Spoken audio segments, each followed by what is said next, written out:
Sekson, Gus, Assalamualaikum warahmatullahi wabarakatuh untuk semuanya. Semoga selalu dalam rahman rahim. Ini kok kurang kenceng, Gus? Biasanya kenceng menggelegar. Tes 1 2 tes. Sudah, Pak? Tes. Ya kayak jauh gitu. Jelas, kalau jelas sih jelas, Mak. Sebentar, kayak jauh sebentar, gitu. Pak, sebentar. Ini tanggung bulan, Pak, waktunya bayar wifi ini. Nah, ini masalahnya. Masalah itu. Masalah klasik ini. Sebentar, Pak. Masalah klasik yang tiap bulan datang. Siapa tahu besok-besok bangun tidur jadi konglomerat, jadi nggak perlu pusing-pusing. Nah, Tes. Sudah, Pak? Tes. jelas, Gus, jelas, monggo. Walaupun ya nggak kayak biasa gitu aja. Monggo. Iya. Oke, terima kasih untuk saudaraku semuanya. Aku akan mengomentari sejauh apa yang bisa aku tangkap karena tadi ada kendala teknis, jadi tidak keseluruhan yang bisa aku tangkap. Aku akan masuk dalam perspektif Islam dulu, ya. Memang dalam terjemahan Depak itu ada sesuatu yang kadang-kadang orang tidak puas, tapi bagaimanapun kita harus berterima kasih kepada Depak karena ya tidak semuanya salah, ya. Jadi kalau untuk level belajar tingkat dasar baca terjemahan Depak itu bolehlah, ya. Tapi ketika dia mulai expand, mulai naik, itu kadang-kadang tidak puas dengan terjemahan Depak, maka dia perlu tambahan referensi. Tapi sekali lagi, ya, kita tetap berterima kasih kepada Depak, ya. Walaupun ada kesalahan di dalamnya masih bisa dipakai lah. Jadi begini, dalam Depak itu yang jadi masalah ketika semua itu jadi Tuhan, gitu loh, ya. Padahal dalam perspektif Lugotan Arabian, kalau Allah itu sudah jelas dia proper name, ya, dia proper. Insya Allah nanti malam aku unggah, ya, hasil diskusi aku dengan Bunda Etika yang beliaunya berguru langsung kepada Rabbi Topi Asinger tentang apakah alif lam lam ha itu sama dengan YHWH. Insya Allah pada Isa nanti malam masuk ke channel Gus Betik, di sana diskusinya aku unggah, ya. Oke, jadi alif lam lam ha itu proper name. Maka aku tolak yang itu disusun oleh seorang peneliti, ya, yang mengatakan bahwa alif lam lam ha itu berasal dari al-ilah. Dan itu nanti ujuk-ujuk menuki dewa bulan. Wah, ini kan jadi masalah. jadi itu jelas aku tolak. Apalagi kalau ada yang tanya, itu sesembahan orang Islam itu bulan bintang. Loh, kenapa? Lah itu di atas masjidnya ada bulan, ada bintang gitu. Ya tapi tidak apa-apa, mereka tidak tahu. Tugas kita untuk memberitahu bahwa itu hanya sebuah simbol yang nggak tahu itu abad keberapa mulai ada simbol bulan bintang itu. Nanti teman-teman bisa melengkapinya dari sudut pandang sejarah, ya. Jadi seandainya di menara masjid itu tidak ada bulan, tidak ada bintang, ya nggak masalah juga gitu, ya. Jadi jangan dibawa-bawa bahwa Allah itu dari diksi al-ilah, karena alif lam lam ha itu tidak bisa ditasrif, dia proper name, ya, sudah seperti itu adanya. Nanti di saudara tua kita alif lam lam ha itu mereka sebut YHWH, yang itu menjadi polemik baik di internal kita maupun di eksternal Islam dan di luar Islam, ya. Nggak apa-apa, bagus aja. Berikutnya kita mengenal apa yang disebut dengan Rob dan ilah. Nah, ini masalahnya. Ketika dia masuk dalam terjemahan, dua-duanya menjadi Tuhan. Gitu loh, ya. Ilah ya jadi Tuhan, Rob ya jadi Tuhan, itu loh. Padahal kata Tuhan sendiri itu juga bermasalah lagi. Karena tahun 1668 ketika Bible yang diterjemahkan oleh Browis itu tidak memuaskan bagi penjajah saat itu adalah company kita, mana itu yang dari Belanda itu, ya, tidak puas karena di sana masih banyak bahasa-bahasa Arab. Ya dimaklumi karena kan dari bahasa Melayu sendiri menyerap bahasa-bahasa Arab. Maka pemerintahan saat itu tentunya yang sedang menjajah Nusantara ya, memberikan wewenang kepada Lisker ya, untuk menerjemahkan ulang Bible terjemahan yang sudah dilakukan oleh Browis. Disitulah diksi Tuhan itu baru muncul tahun 1668. Maka ya sebelum tahun 1668 kita di Nusantara ini yang kemudian menjadi Indonesia tidak punya Tuhan. Lalu dari mana Litzker mengambil diksi Tuhan? Itu dari Tuan. Jadi kalau lihat videonya Gus Betik di channel Subandite Sukoco, kata Tuhan itu berasal dari kata Tuan. Jadi Tuhan itu artinya ya Tuan. Tuan itu ya sama dengan Tuhan itu loh. Kemudian kita menjadi kacau karena itu dibakukan dalam kamus. Dan kita menganggap kamus itu kebenaran absolut. Itu yang jadi masalah. Apalagi kalau kita buka zaman-zaman gue nih ya. Nggak tahu sekarang. Zaman-zaman gue dulu kan kalau sudah pegang kamusnya WJS Purwodarminto. Nah itu seperti kalau kita mondok sudah megang tafsir Jalalain. Oh keren abis itu. Padahal kamus WJS Purwodarminto itu disusun ya itu aja. WJS Purwodarminto itu adalah seorang Katolik. Maka ketika iman Katoliknya mewarnai karya-karya ilmiahnya yang berupa kamus, itu wajar. Dan kita maklumi. Di sanalah terpisah antara Tuhan dan Tuhan, seolah-olah Tuhan itu menjadi transenden dan Tuhan itu imanen. Atau kalau bahasa gampangnya, Tuhan itu menjadi ilahi dan Tuhan itu menjadi insani. Padahal tidak begitu dalam perkembangan sejarah bahasa kalau kita runut ke belakang. Masalahnya aku sudah beberapa kali ingin membedah ini dalam sebuah diskusi-diskusi akademis di kampus ya, tetapi belum juga ada gayung bersambut. Aku ingin membahasnya itu di Universitas Negeri Malang yang dulu disebut sebagai IKIP Malang, yang kalau itu Abad ya mesti tahu itu.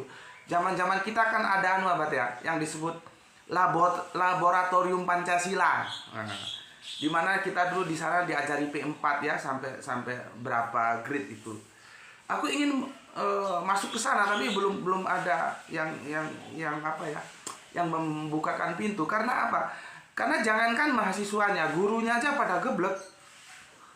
Guru-guru, dosen-dosennya itu geblek, nggak tahu Tuhan itu dari Tuhan itu nggak tahu. Dikirain Tuhan dan Tuhan itu terpisah. Enggak. Kalau berpegang pada kamus iya, tapi kamus kan disusun dari antropologis budaya masyarakat lalu dibukukan. Jadi kamus itu disusun dari bahasa publik, bukan publik berbahasa berdasarkan kamus. Enggak begitu kerangka berpikirnya.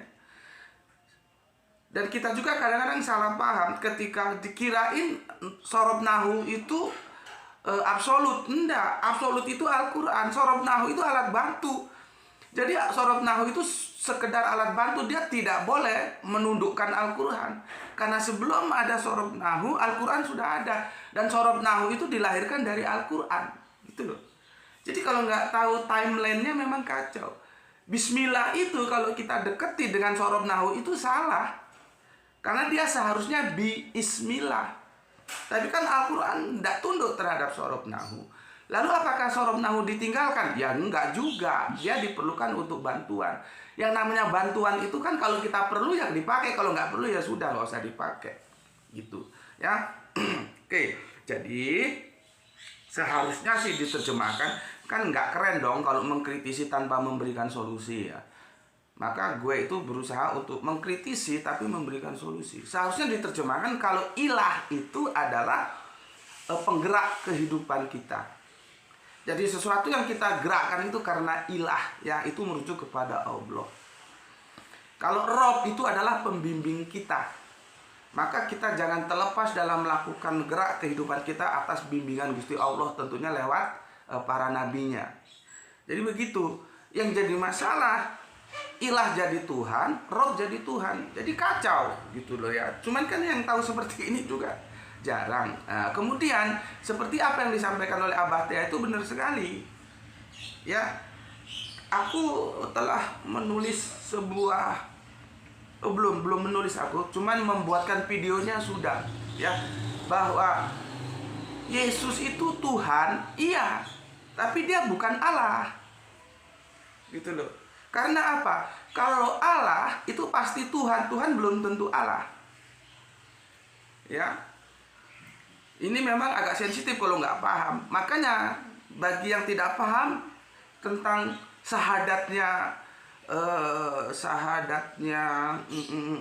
Paulus itu akan kacau. Paulus mengatakan di surat Korintus itu, bagi mereka memang banyak Allah. Bagi kita hanya satu Allah saja, yaitu Bapa, dan satu Tuhan saja, yaitu Yesus Kristus. Jadi Allahnya cuma satu, Tuhannya juga satu, sama kita. Kalau ini aku bawa ke kita, cuman kan ini agak sensitif kalau tidak paham. Bagi kita hanya ada satu ilah saja, yaitu Allah, dan satu Tuhan saja, yaitu Kanjeng Nabi Muhammad. Itu begitu. Makanya aku bilang kepada saudara-saudaraku yang Kristen, jangan Anda kira bahwa Paulus itu Tritunggal atau oneness, konsep teosnya. Enggak, dia masih memegang sahadat sema, ya. Kemudian aku pernah itu ada acara dakwah ke Barongbulo. Barongbulo itu dari Makassar naik ke atas, ya.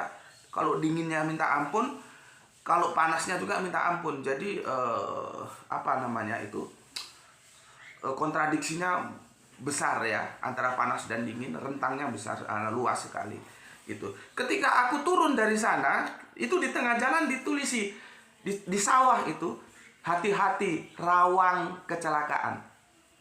Bukan rawan loh, ya, rawang kecelakaan. Kalau kita main ke Makassar, maka saudara kita di sana tidak pernah makan ikan. Yang mereka makan itu ikan. Dari situ aku menjadi lebih percaya ketika awalnya aku hanya sekedar membaca dari apa yang disadur oleh seseorang yang multi talent, ya, yaitu Remi Silado, seorang sastrawan, dramawan dan segala macam lah, sampai wartawan juga, dia multi talent ini orang satu ini, ya. Remi Silado mengatakan, kenapa si Lisker itu merubah Tuhan menjadi Tuhan, supaya dia medoknya di N, karena orang-orang sana terpengaruh bahasa Portugis, nggak bisa bilang Tuhan menjadi tuang, matinya di NG, di Eng, ya. Maka supaya bisa mati di N, maka ditambahi huruf H di tengahnya menjadi Tuhan, supaya nggak menjadi Eng, dia NG di ujungnya. Ya, jadi literasi itu aku dapatkan dan aku semakin I believe. Aku percaya ketika aku ada acara dakwah dulu di Barongbulo dan teman-teman di sana sulit menyebutkan eng, ya. Sulit menyebutkan n karena n menjadi eng. Ya, kalau kita orang Jawa sulit B, ya. Kita Bali gitu sulit. Bali kan begitu. Nanti orang bagian ke sana, saudara kita Pasundan itu sulit menyebutkan B, ya, biasanya B gitu. Kalau saudara kita ke timur Bali F maksudnya. F, ya. Kalau saudara kita di Bali sulit T, adanya T gitu. Aku kira itu dulu introduction-nya, supaya kita enak kalau diskusi, terutama dengan saudara-saudara kita yang eksternal Islam.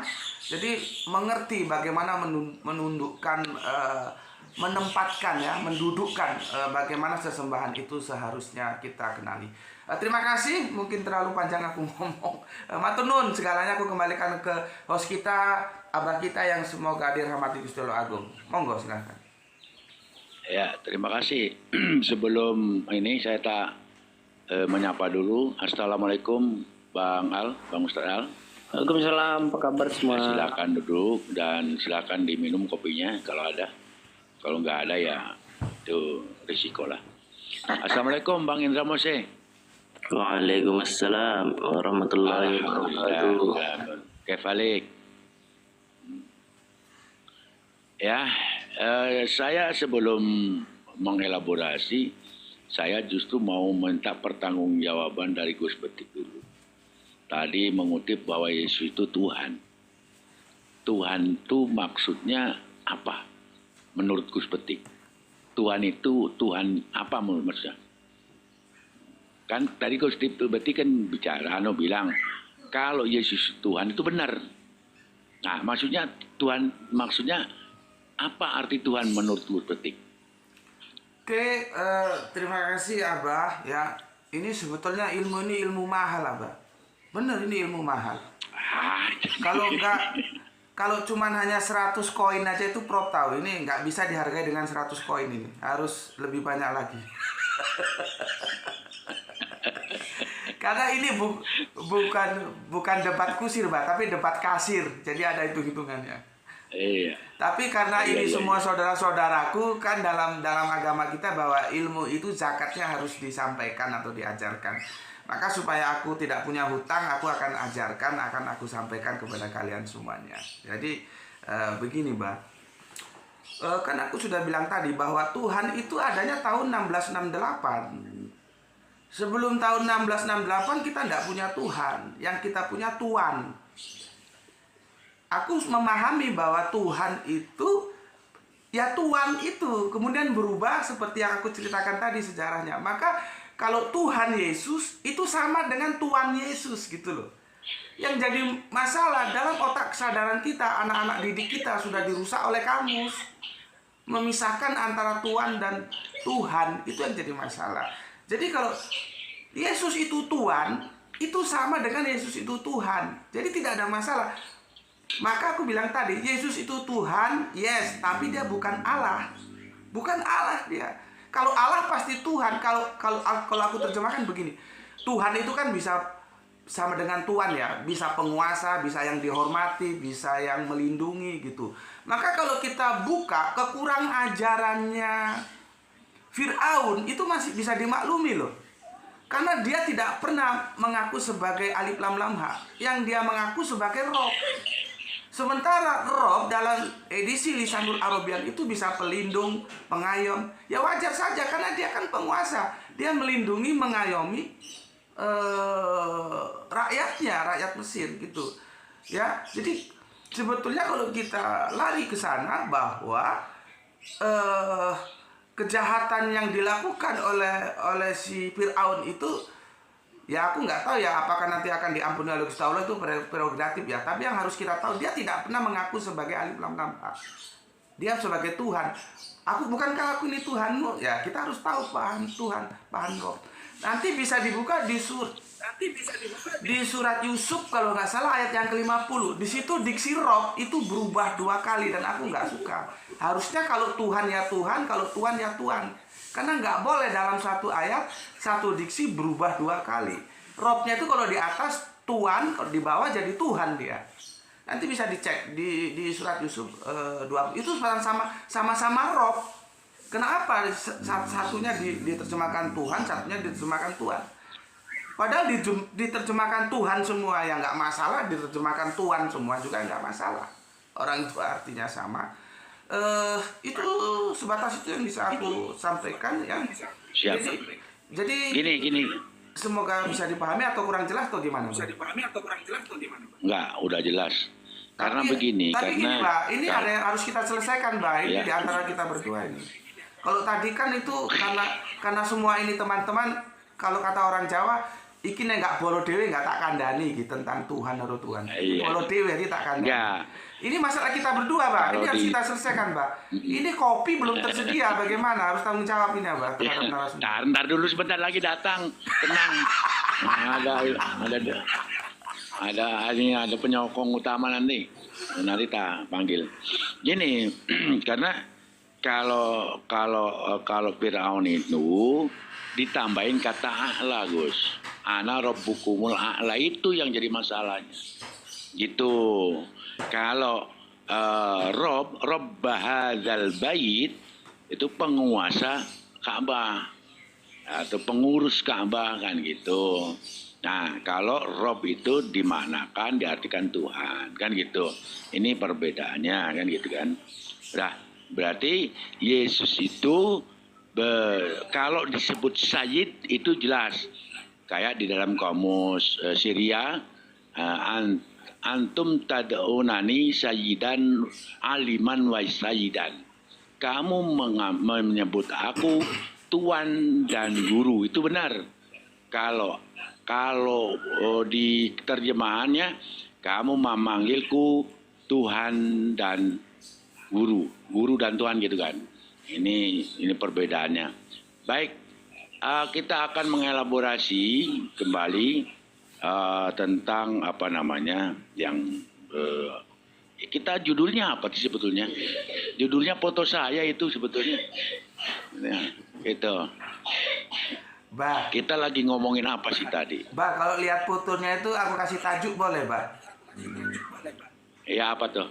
Pendekar mencari janda. Oh gitu. Ya silakan Bang, dari urutan atas, jadi ya, membedakan antara Rob, Ilah dan Allah. Bang Ustadz Ahmad, Assalamualaikum. Waalaikumsalam warahmatullahi taala wabarakatuh. Baik, Abah. Selamat pagi semuanya. Perbedaan antara Rabb dengan Ilah. Rabb itu kalau dalam bahasa Arab, arti kata asal Rabb itu adalah pemilik, penjaga, pengurus. Makanya kata Abah tadi Rabb hadzal bait, pengurus rumah. Kalau di KTP orang Arab, perempuan itu selalu Rabbatul bait, artinya pengurus rumah tangga. Nah, Rabbun itu artinya pengurus.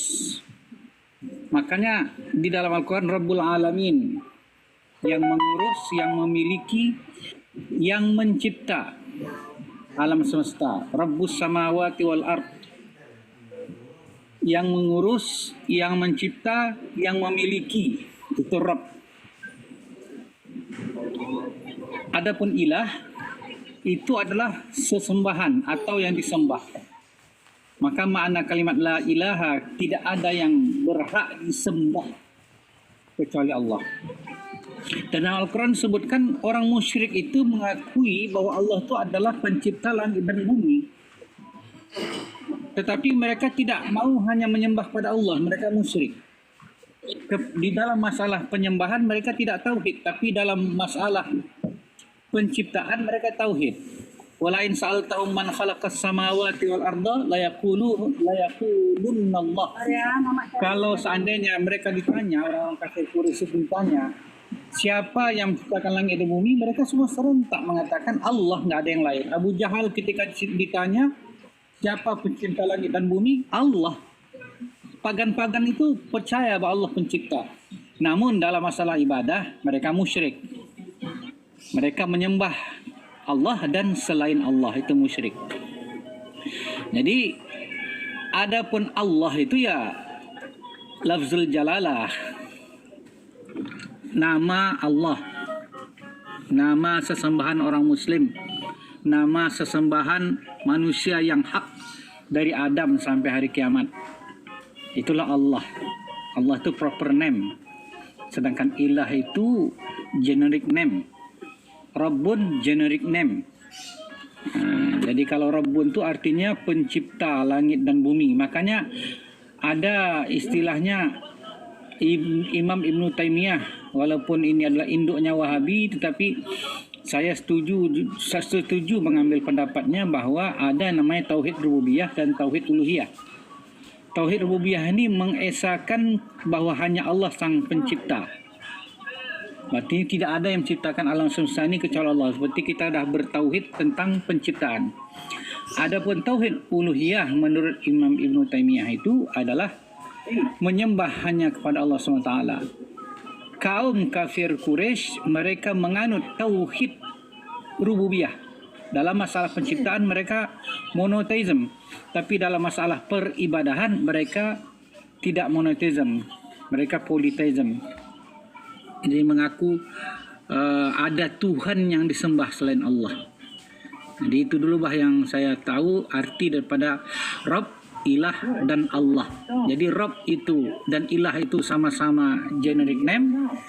Yang Rob artinya pencipta, pemilik, pengurus. Sedangkan Ilah itu artinya yang disembah. Adapun Allah itulah nama Rob itu dan nama Ilah tersebut. Wallahu a'lam bishawab.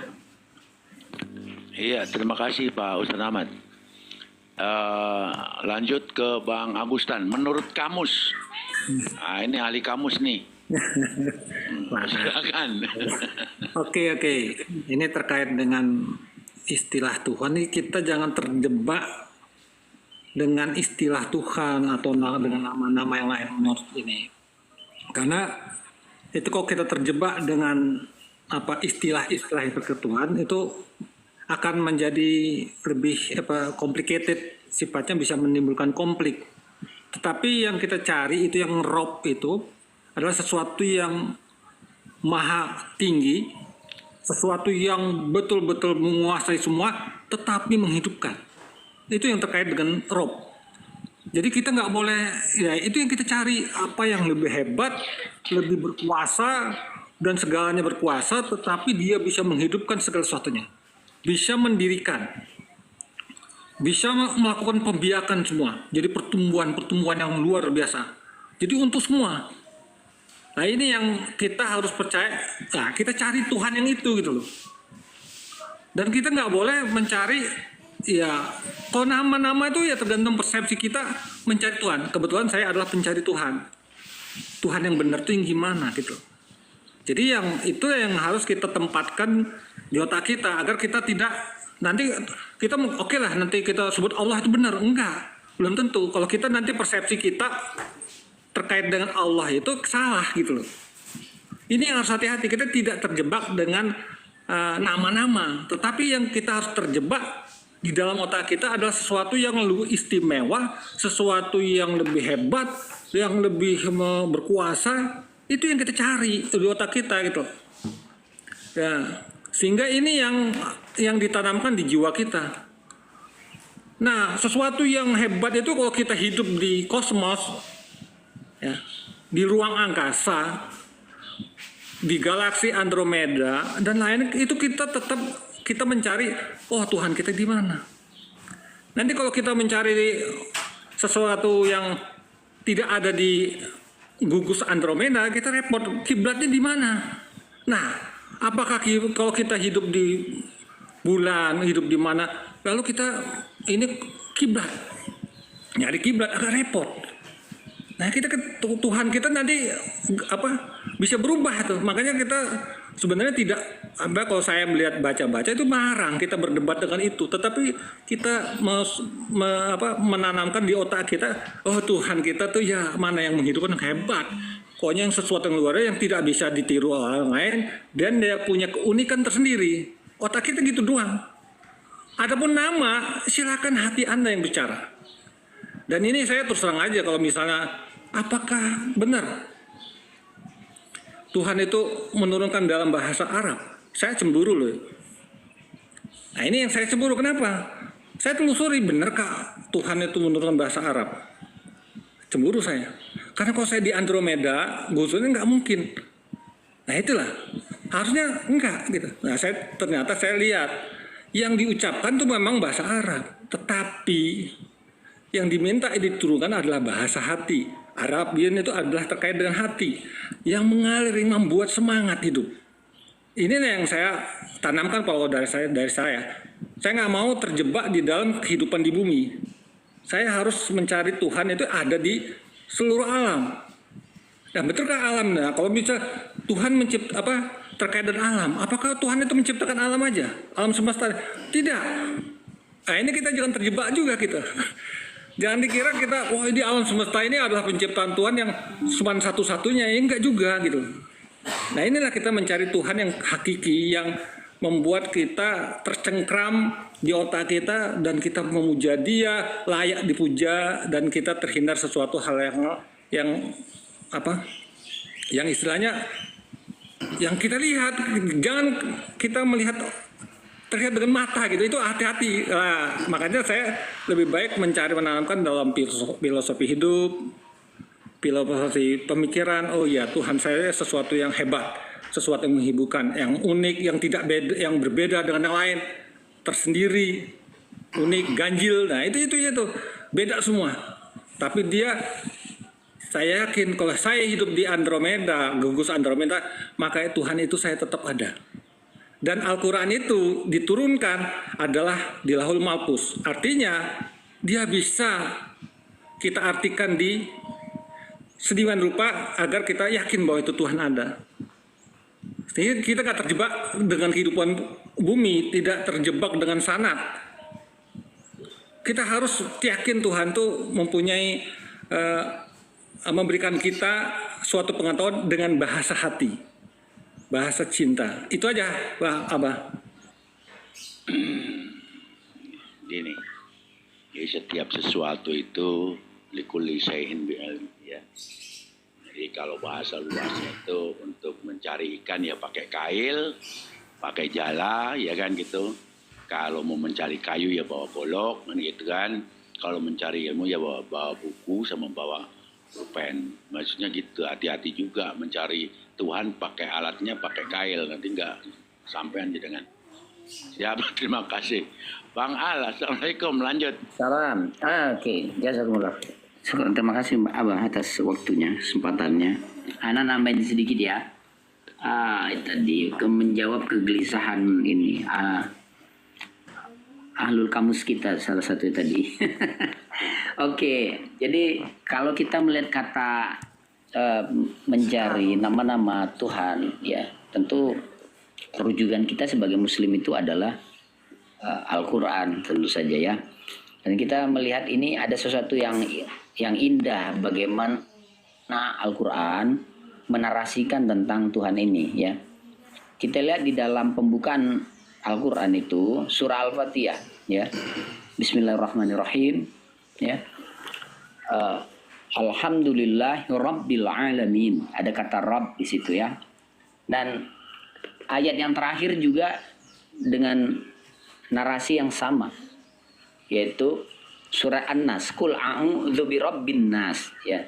Nah, yang pertama Alhamdulillahirabbil alamin. Segala puji bagi Rabbul Alamin. Alhamdulillahirabbil Allah, Rabb semesta alam. Jadi Allah ini Rabb semesta alam ya.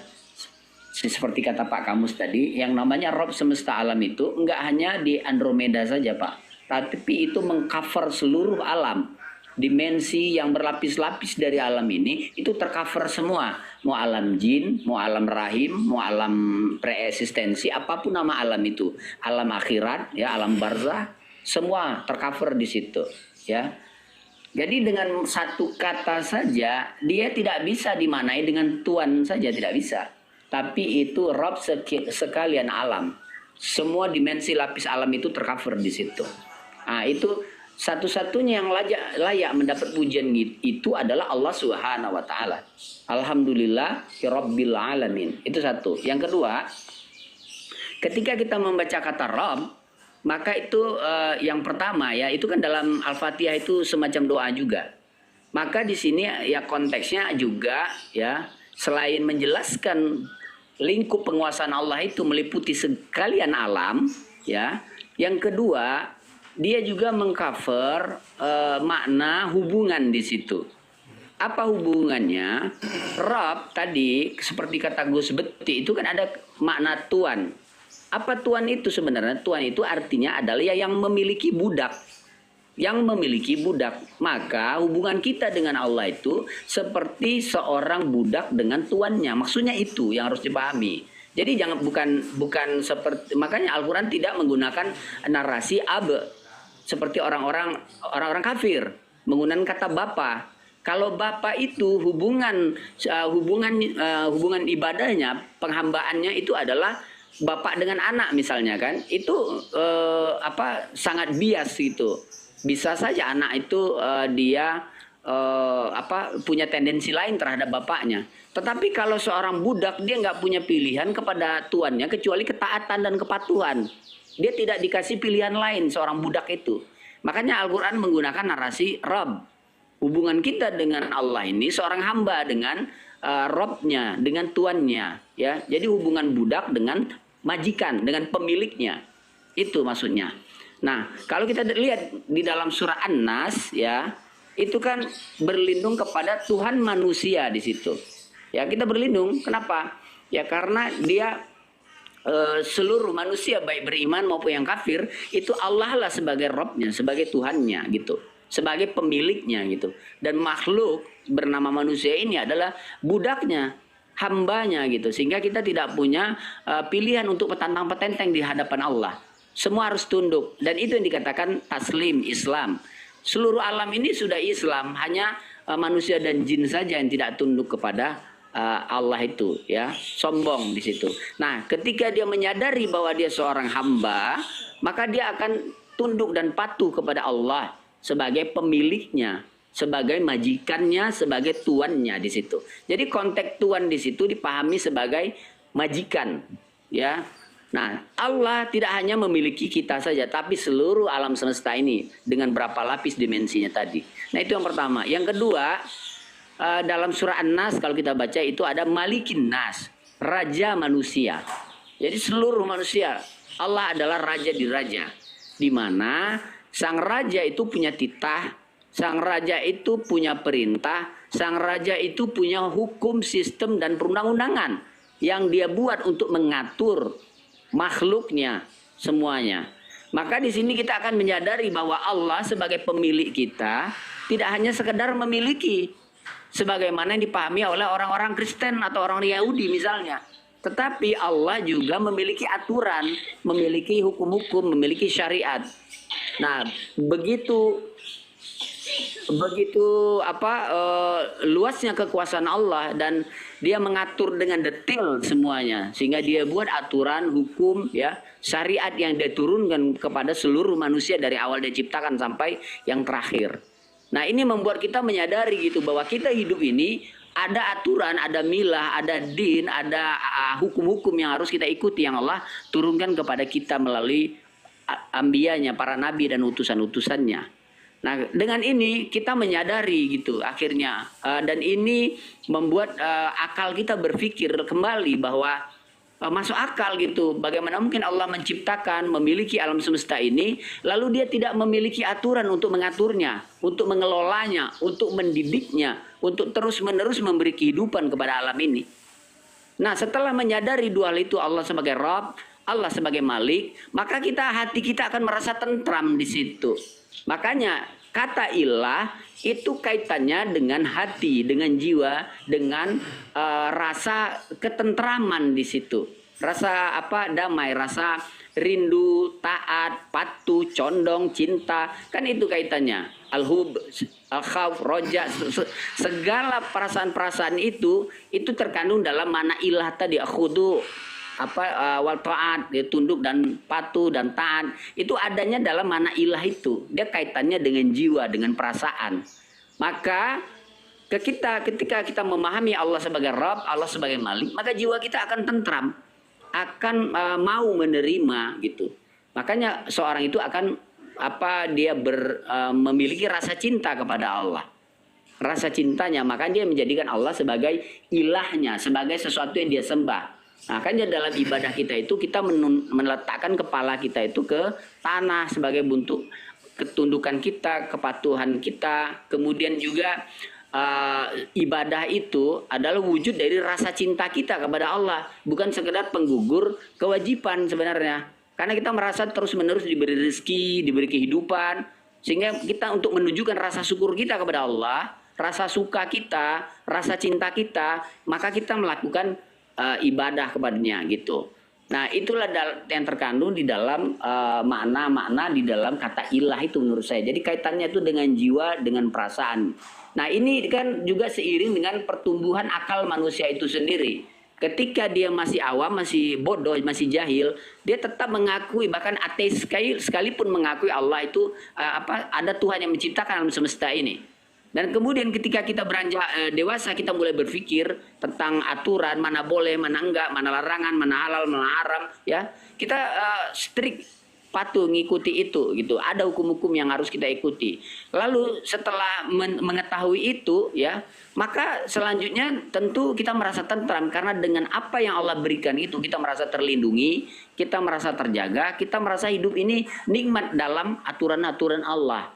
Makanya kita menjadikan Allah itu sebagai ilah, sebagai sesembahan, sebagai yang kita ikuti, kita patuhi, kita cintai dan seterusnya. Mungkin ini Pak dari apa? Syukran jazakallah dan kasih. Terima kasih Bang Ustaz Al. Kembali ya. Beda antara Rob, ilah dan Allah. Padahal ketika kita menyebut Allah itu sebetulnya sekaligus sebagai Tuhan, sebagai pencipta yang pantas disembah hanyalah Allah Subhanahu wa taala. Dan itu. Bang Indra Mose silakan. Jangan nganggur baik. Bang Indra, Assalamualaikum. Silakan buka mic-nya. Bang Indra Mose, silakan. Oh, masih jauh dari perangkat. Bang Prof asumsi bareng. Prof asumsi. Sebelum Bang Indra Mose masih monitor. Kalau monitor buka mute-nya.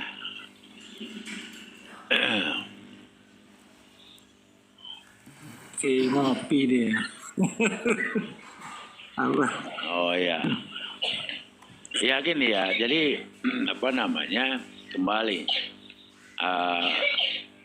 Ketika bahasa Indonesia itu Tuhan.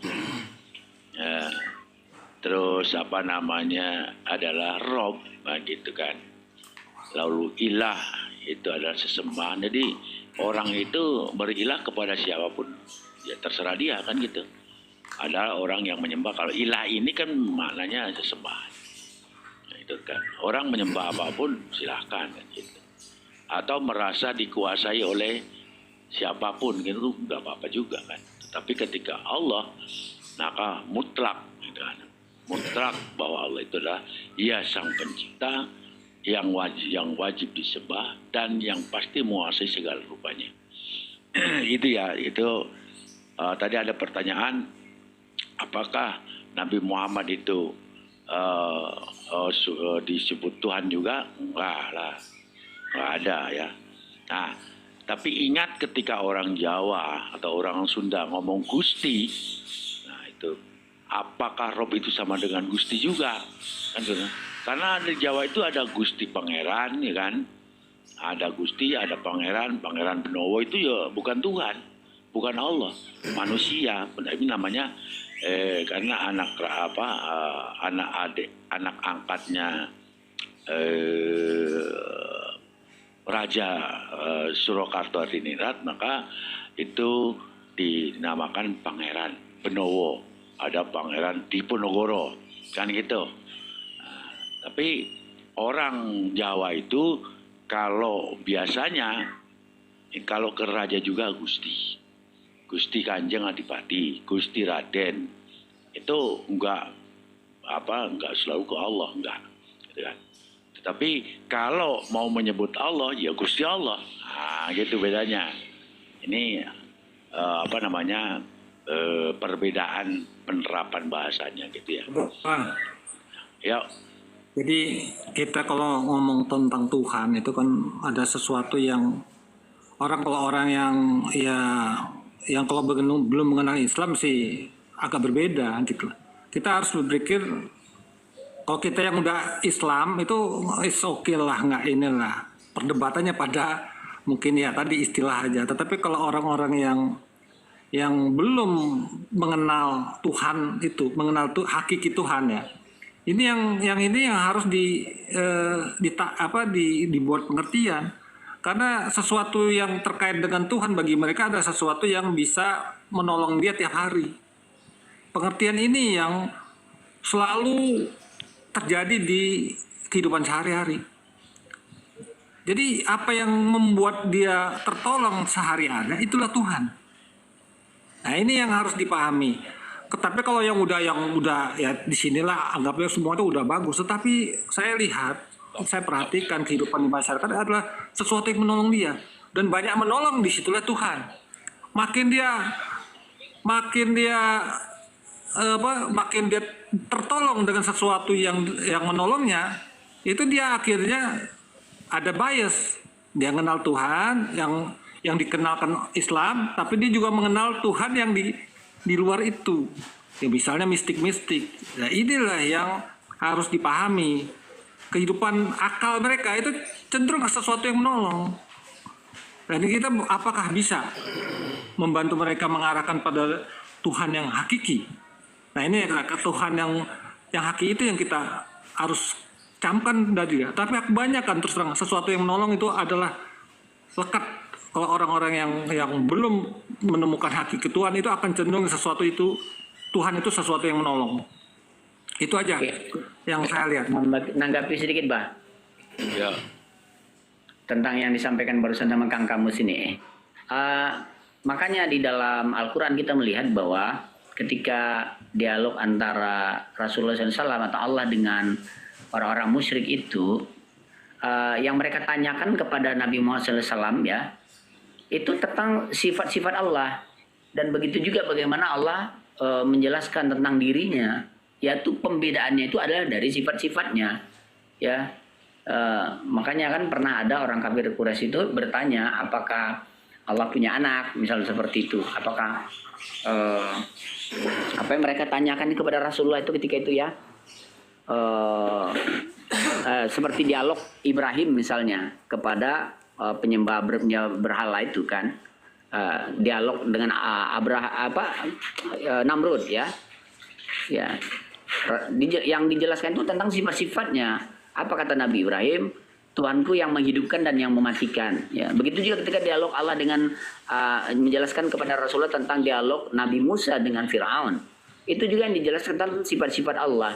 Jadi ketika kita berbicara tentang Tuhan, maka dari awal itu kalau kita jelaskan dulu bahwa kita bicara tentang Tuhan ini apa kriteria kualifikasinya Tuhan itu apa gitu, sehingga kata Tuhan itu nggak asal ditempelkan kemana saja. Saya kalau debat sama Oten itu dari awal saya sepakati dulu makna Tuhan menurut kamu apa, sepakati dulu sehingga nanti makna itu menjadi patokan dalam diskusi, sehingga tidak bisa menempelkan kata Tuhan itu suka-suka kemana saja, ke batang kayu, kepada manusia, kepada hewan misalnya, nggak bisa. Kenapa? Contoh, makna Tuhan apa? Yang menciptakan alam semesta. Apa mungkin manusia menciptakan alam semesta? Kan nggak mungkin gitu. Jadi tidak hanya sekedar nama ya, tapi sifat-sifatnya juga, kriteria kualifikasinya Tuhan itu apa gitu sehingga menjadi jelas ya. Makanya kita lihat dalam dialog Firaun dengan Nabi Musa kan itu ketika dikatakan Tuhanku bisa mematikan, menghidupkan dan matikan, kata Nabi Musa. Apa kata Firaun? Aku juga bisa matikan dan menghidupkan, katanya. Diambil satu orang budak, dia bunuh, lalu satu dia lepaskan. Nah, kamu lihat, aku bisa menghidupkan, bisa matikan, katanya. Yang satu ku bunuh, yang satu ku ampuni, ku lepaskan. Seperti itu. Nah, ini menunjukkan bahwa itu Nabi Musa itu sangat cerdas gitu dia. Ketika menjelaskan bahwa makna Tuhan itu adalah ya, yang menguasai kehidupan ini gitu. Jadi ada kualitas kriteria Tuhan itu sehingga tidak bisa semuanya dikatakan Tuhan. Satu, yang kedua ya dulu ya di dalam bahasa aslinya itu ya itu nama Tuhan aslinya tidak ada kata Tuhan, betul itu. Yang ada itu kata misalnya di dalam Bible sendiri pun aslinya itu ada nama Tuhan itu sendiri. Apakah itu Allah, apakah itu Theos ya, atau Yehovah atau apapun Tuhan-Tuhan yang mereka imani ya, itu yang tertulis gitu. Lalu kata Tuhan itu digunakan oleh terjemahan Latin, yaitu menggunakan kata God tadi, sehingga dia menjadi bias itu, menjadi rancu gitu. Nah, itu digunakan untuk salah satu juga ya bisa jadi untuk memanipulasi juga, untuk menyembunyikan nama Tuhan mereka supaya bisa melakukan misi. Contoh ya, Tuhan yang sebenarnya mereka imani Theos misalnya namanya ya, namanya Theos. Nah, tetapi kan ini kan Theos ini adalah mitologi Greek dari Yunani, Tuhannya orang Yunani. Kalau ditawarkan kepada bangsa Semitik, bangsa Yahudi, mereka pasti menolak untuk ditawarkan Theos menjadi Tuhan mereka. Kenapa? Dalam tradisi pengikut Bani Israel itu, ya, di Jazirah itu, bangsa Kan'an itu sudah ada Tuhannya sendiri. Apakah itu Elo, Allah, atau El kan? Mereka diganti dengan Theos, mereka nggak akan mau gitu. Apalagi di Arab ya, 3 agama tuh Tuhannya Allah semua tuh. Nah, baik apakah itu terlepas dari tertulis seperti itu atau tidak ya, karena setelah turunnya Al-Quran, penulisan itu fix dengan kata Allah, lafzul jalallah. Tapi sebelum itu Al-Quran juga mengatakan bahwa ketika ditanya siapa yang pencipta langit dan bumi, mereka katakan Allah. Itu artinya semua orang-orang di Mekah itu, di Arab itu, ya Tuhannya Allah sebenarnya. Mereka udah ma'ruf gitu, Allah itu sebagai Tuhan mereka, apapun agama mereka ketika itu. Nah, tapi lalu dalam terjemahan kitab-kitab alul kitab itu, nama Allah itu dihilangkan, dirubah dengan nama Tuhan-Tuhan yang mereka imani. Apakah itu Yod-Heh-Vav-Heh, apakah itu Theos, apakah itu Bapa, dan seterusnya. Nah, jadi kembali sebenarnya kalau berkata tentang Tuhan seharusnya tidak menggunakan kata Tuhan, tetapi yang dimaksud itu siapa? Kalau yang dimaksud adalah Allah, tulis Allah di situ. Seharusnya begitu di dalam penerjemahan itu. Mungkin ini, Bah. Lanjut, Bah. Bang Al, ini coba ngomentarin dikit. Kalau saya ya, terkait dengan kalimat la ilaha illallah itu mempertegas mempertegas di kalangan kaum muslim ya, kaum muslim, agar yang namanya Tuhan itu adalah Allah. Pertegas kalimat la ilaha illallah. Namun kalau kita berdiskusi dengan pihak yang non muslim, itu kalimat Rob itu yang diutamakan sebagai jembatan. Kalau saya lihat dari yang saya lihat ini, jadi la ilaha illallah hanya kaum yang udah percaya dengan Islam. Tetapi kalau Rob itu semuanya. Jadi ketika kita bicara yang pada non muslim itu kita bicara Rob. Tapi kalau yang untuk orang Islam kita bicara Allah. Kalau saya ngelihat dari apa yang saya mengerti di Al-Quran itu, ya, terjemahan itu, jadi agak berbeda gitu. Maka kalau bicara sama ya non muslim, kita bicara Tuhan aja udah. Lalu kita definisikan apa itu Tuhan yang sebenarnya. Nah, ketika udah muslim maka kita bicara Allah. Itu aja kalau saya lihat. Jadi mempertegas keimanan seorang muslim. Itu aja kalau saya lihat, persepsi saya ya terkait dengan Al-Quran. Iya. Bang Indra Mose udah monitor? Bang Indra Mose? Masih jauh dari perangkat nih. Bang Prop. Ya, Pak. Ya. Asumsinya udah masuk belum? Masuk, Bah. Silakan. Ya. Ini bukan menafsir Quran, bukan mensarah hadis ya. Ini sebatas asumsi. Kata, bahasa, kalimat segala macam itu kan produk budaya ya. Sifat budaya itu dinamis. Benar kata Gus Betik tadi. Sebenarnya kamus lah yang mengikuti konsensus publik ya, yang menghasilkan budaya itu. Bukan konsensus yang mengikuti kamus, bukan. Makanya satu kata itu akan bersifat independen ketika belum terikat konteks. Maknanya kemana kita belum tahu, karena dia belum terikat konteks. Tapi kalau sudah terikat konteks, ya itu tidak bisa independen kata itu. Tidak bisa independen. Dia harus mengikuti konteks yang mengikatnya. Dan faktor-faktor yang membentuk konteks itu juga banyak. Satu kata itu bisa dimaknai apa dalam perspektif faktor misalnya bahasa saja gitu. Nanti juga akan beda dalam perspektif akidah misalnya. Akan beda lagi. Kita mau ngambil ini ke ranah mana gitu. Dan kata itu harus tunduk pada faktor-faktor yang mengikatnya. Jadi tidak bisa kita memaksakan kata itu tidak terikat, tetap bebas gitu. Tidak bisa. Dia harus mengikuti konteks dan faktor-faktor yang mengikatnya sehingga dia nanti akan memberi makna apa gitu. Seperti Tuhan dan Tuhan gitu. Tuhan dan Tuhan itu mau mengikuti pemaknaan berdasarkan konsensus budaya atau mau mengikuti makna berdasarkan formalitas kamus gitu.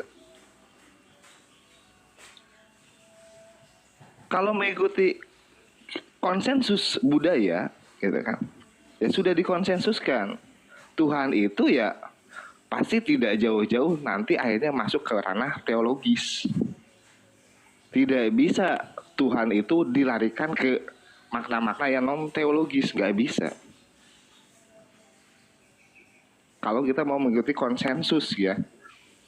Jadi misalnya pemilik tanah ya atau pemilik rumah itu tidak bisa lagi pakai Tuhan tanah. Tuhan akhirnya. Begitupun ketika pencipta langit dan bumi tidak bisa lagi pakai Tuhan pencipta langit dan bumi, Tuhan.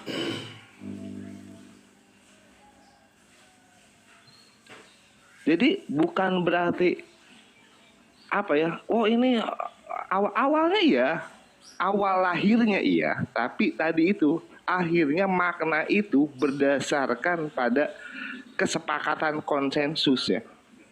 Kamus nanti mengikuti. Kan tidak lahir kamus dulu baru orang itu berbahasa gitu. Tapi orang itu berbahasa dulu menurut kesepakatan, baru kamus dilahirkan. Dan kamus pun akan dinamis gitu. Akan terus menyesuaikan. Dan saya lihat orang berbahasa itu apa ya? Kebanyakan secara konsensus tidak mengikuti kamus. Kamus yang akan dirubah-rubah mengikuti dinamisasi budaya berbahasa itu gitu. Nah, itu kalau bahasa dilihat dari perspektif hasil budaya ya.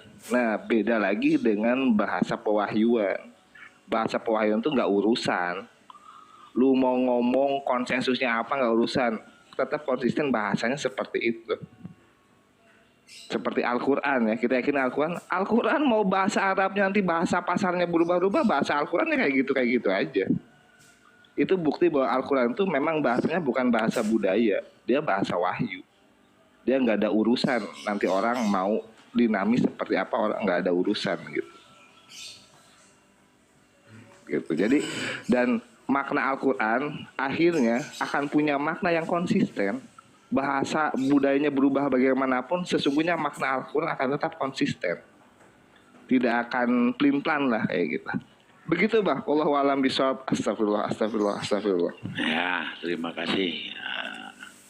Jadi Pak Prof sudah memberikan asumsinya. Intinya gini, walaupun ini Tuhan itu maknanya itu bisa apa saja, tetapi ketika kita berbicara tentang Tuhan, pasti orang langsung konektivitas akalnya, otaknya, pikirannya itu langsung ke Yang Maha Pencipta.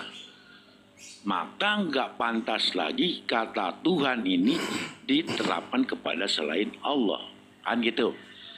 Atau ilah, kan gitu. Ilah ini nggak pantas lagi disandarkan kepada selain Allah. Maka Rabbi wa Rabbakum, kan gitu kan. Fa'budu. Nah, Tuhanku dan Tuhanmu, maka sembahlah dia. Fa'budu, kan gitu. Nah, inilah sebagai rangkuman dari sebetulnya bahwa la ilaha illallah, tidak ada Tuhan yang pantas disebut Tuhan, tidak ada yang pantas disembah illallah kecuali Allah Subhanahu wa taala, yaitu yang Maha menciptakan segala makhluk, seluruh makhluk. Dan kenapa di dalam setiap baca kitab ya itu selalu pakai bahasa Jawa ininya? Karena bahasa Jawa lebih fleksibel. Bahasa Jawa lebih fleksibel, maksudnya lebih enak gitu. Contohnya, innallaha satamane Allah ala ing atase kulli saben-saben sain sawiji-wiji qadirun mau kuwasa. Enak. Bahasanya itu pras gitu. Nerap gitu loh.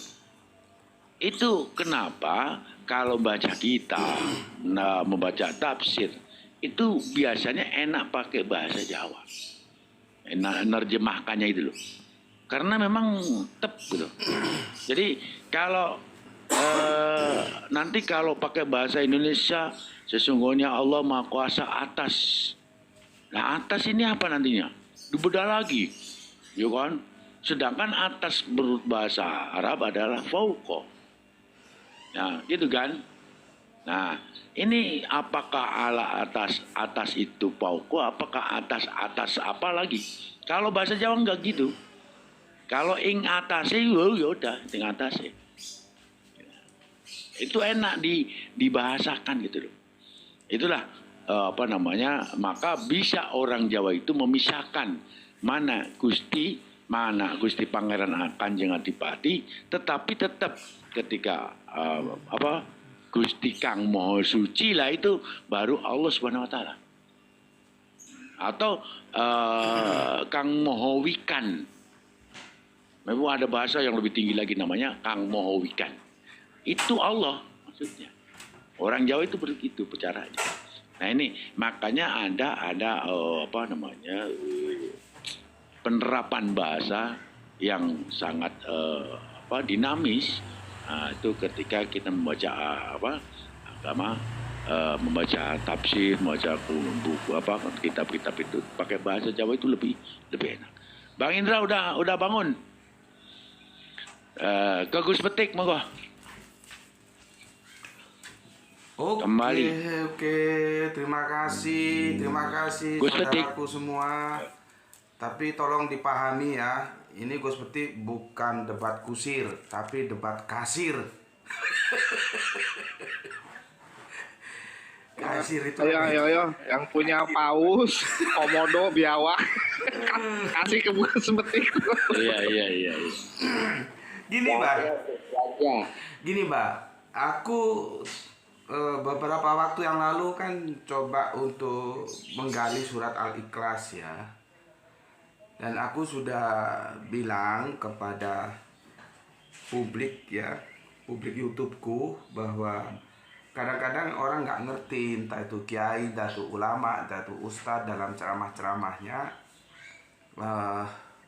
dia mau mengkritik konsep teosnya Kristen dengan menggunakan surat Al-Ikhlas gitu. Maka aku katakan, Anda seharusnya tahu sejarah dulu.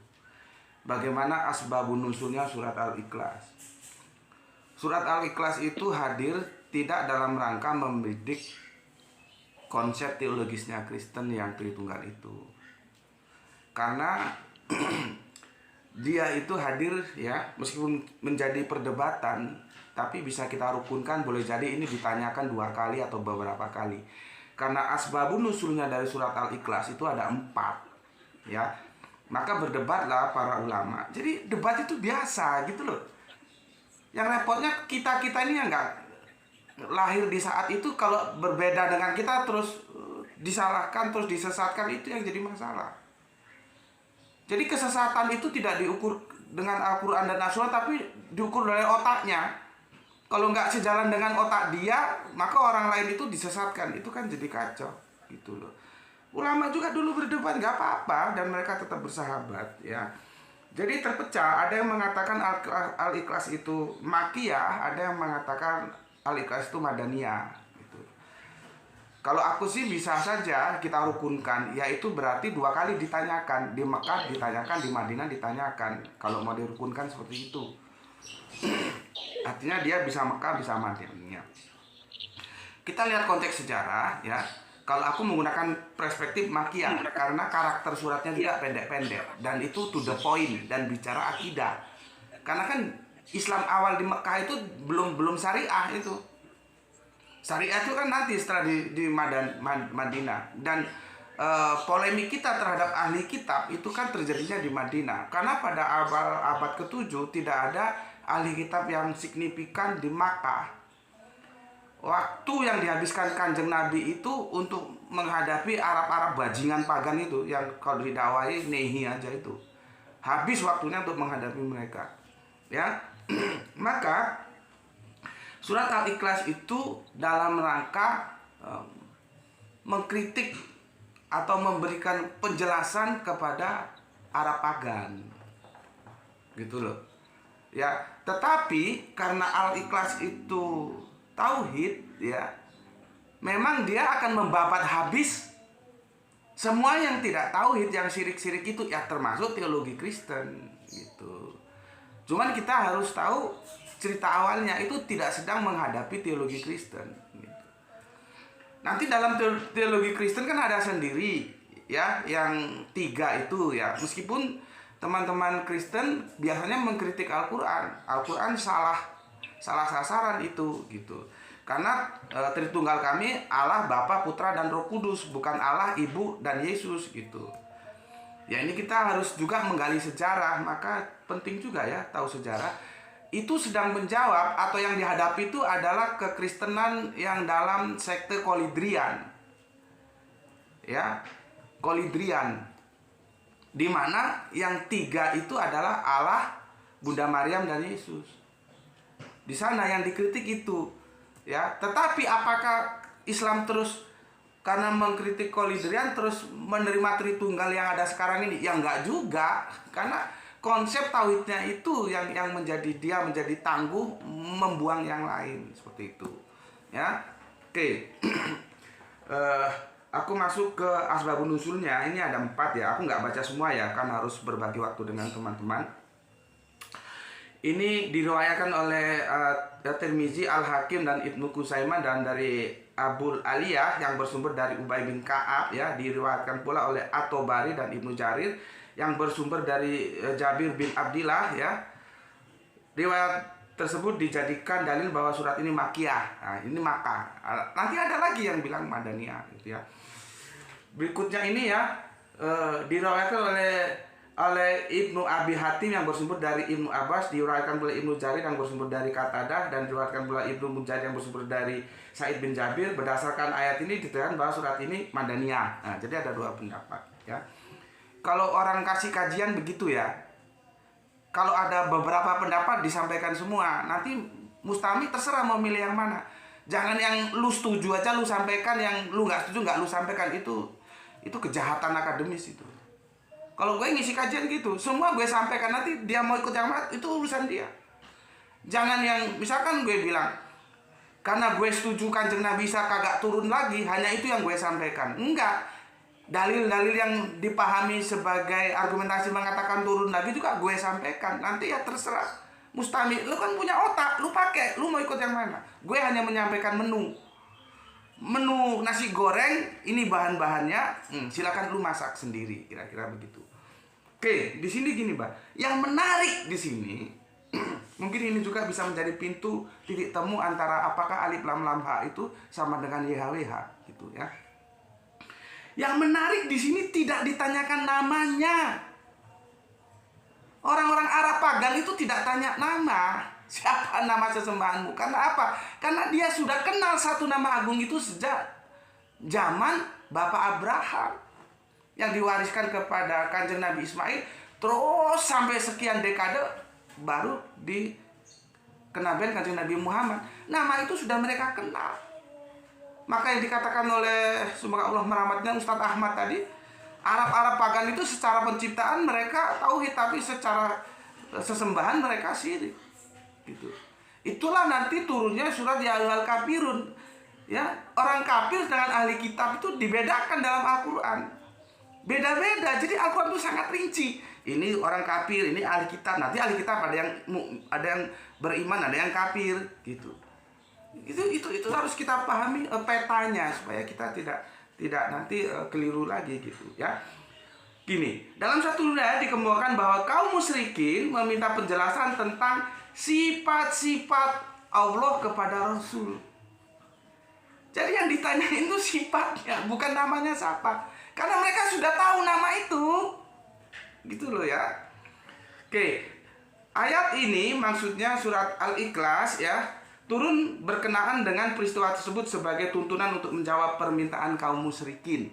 Nah, itu kalau perspektifnya Makiyah, ya. Kalau perspektifnya Madaniyah begini. Dalam riwayat lain dikemukakan dalam riwayat lain dikemukakan bahwa beberapa orang Yahudi diantaranya Ka'ab bin al-Asirab dan Hai bin Akhtab menghadap Nabi Shallallahu Alaihi Wasallam. Mereka berkata, "Hai Muhammad, lukiskan sifat-sifat Rob yang mengutusmu." Kembali sifat yang ditanyakan, bukan nama, gitu ya. Lalu dijawablah oleh surat Al-Ikhlas ini, gitu. Jadi yang menarik di sini, ya, dulu itu masalah nama itu sudah selesai. Makanya aku nggak salah bilang sama Prof sama siapa ya. Kalau bisa dikatakan bahwa perdebatan kita apakah alif lam lam ha itu sama dengan ya itu bid'ah. Suatu perdebatan yang baru yang dulu tidak ada, gitu loh. Jadi topik perdebatan itu juga ada yang bid'ah. Artinya para ulama kita dulu tidak memperdebatkan apakah alif lam lam ha sama dengan YHWH. Nggak ada. Karena sekarang lahir, itulah yang dinamakan bahwa ilmu itu berkembang sesuai zamannya. Ya, di zaman kita yang semakin kritis itu menjadi perdebatan itu kan indah-indah saja, gitu ya. Tapi setidaknya pada saat ini di pagi yang cerah ini, meskipun Abah belum kirim kopi, Bunda Gurki juga belum kirim kopi, ya, setidaknya saat ini Gus Uti membaca berdasarkan tradisi pondok kan seperti itu, ya. Apa namanya, jalurnya sanatnya dibacakan, monggo. Jadi gondrong boleh, pakai kalung boleh, pakai giwang boleh, bersanat jangan lupa, kira-kira begitu. Terima kasih semua saudara. Gue sebentar lagi insaf nih ceritanya nih. Assalamualaikum. Waalaikumsalam. Silakan Bang Indra. Lanjut. Ya, tadi tentang apa itu Rob, ilah dan Allah ya. Jadi yang pertama Allah ya. Allah itu orang Arab mengatakan itu isim syahsi atau ismu zat atau nama pribadi atau proper name ya. Jadi dia ini hanya Allah saja yang punya. Adapun kalau Rabbun dan Ilahun itu lain, dia isim jinsi ya. Dia nama jenis, dia nakiroh, bukan apa makrifat ya. Dia nakiroh, artinya jenis dia. Itu Rob dan Ilah. Nah, Rob itu maknanya adalah otoritas. Ya, Rob itu artinya otoritas. Makanya dalam bahasa Arab ada juga selain Allah boleh menyandang Rob gitu kan. Karena Rob itu bisa bermakna pemelihara, otoritas kan gitu kan. Atau pemilik, penguasa itu Rob. Makanya kalau Allah itu Rabbul Alamin, ya kan, penguasa seluruh alam kan begitu. Nah kalau ilah ya, ilah itu artinya yang disembah gitu. Ilah itu artinya disembah. Makanya Innallaha Rabbi wa Rabbukum fa'buduhu gitu kan, fa'budhu gitu kan. Maka kenapa Allah itu diibadahi? Kenapa? Karena Allah itulah otoritas tertinggi. Maka karena Allah otoritas tertinggi, Allah berhak untuk mendapatkan peribadahan. Jadi ilah di sini artinya yang disembah, yang diibadahi. Nah dalam bahasa Arab juga yang diibadahi ini banyak. Bahasa Arab mengakui ada orang nyembah kepada Hubal, orang nyembah beribadah kepada Manat, ya kan, kepada Uzza, macam-macam. Tetapi kalau Allah ini yang hak, yang sebenarnya, itu makna daripada tauhid. La ilaha illallah. Ya kan, artinya tidak ada yang berhak diibadahi kecuali Allah semata gitu. Jadi walaupun ilah itu banyak, tetapi ilah yang hak itu hanya Allah Subhanahu wa taala. Itu yang ketiga. Yang keempat, tentang Tuhan. Lafaz Tuhan ya, kata Tuhan dalam bahasa Indonesia itu sudah lazim, sudah maklum di kalangan orang-orang berbahasa Indonesia maupun bahasa Melayu yang lain, entah itu Brunei atau